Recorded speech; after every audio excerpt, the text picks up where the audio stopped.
How did we get here? I find myself asking that question a lot, and I think I've always known the answer. I just never wanted to say it out loud. These are the residual effects of living in a patriarchal society. And we got so tired with crooked politicians that we decided to hand the keys to a crooked businessman, something that he's always epitomized. And what constitutes a crooked politician? Someone that takes money in the form of a bribe from a crooked businessman to vote against the interests of the people they swore an oath to represent. Now we have both all rolled up into one.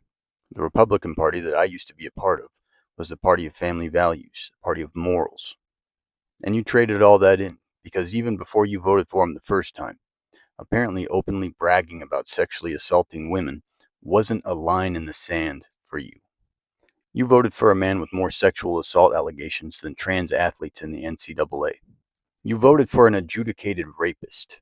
You voted for someone that was best friends with the most prolific pedophile in American history for well over a decade. And even if you don't think that he partook in those actions, he knew about it and he did nothing. And we know that. I want you to seriously think about that. He knew and he did nothing. And now what do you have to show for it? Memes that make fun of liberals that you get a dopamine hit off of? And some of you take that shit as gospel. And I can't be mad at all of you because some of you are just old and you got tricked.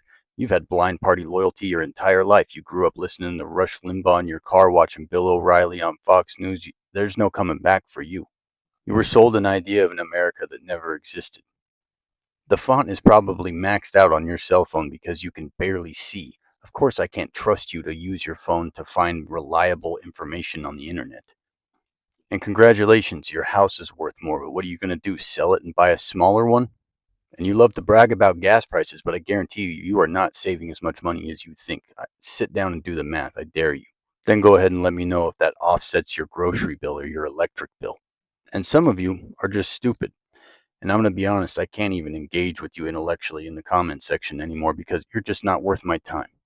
And some of you are so insecure in your lack of masculinity that you have to make the most toxic kind your entire identity. And some of you are just terrible people. And for those that aren't, I'm sorry they're on your side. And some, I suppose, are all of the above. So I'm done asking myself how we got here. I know how we got here. Now I'm asking myself, how do we get out?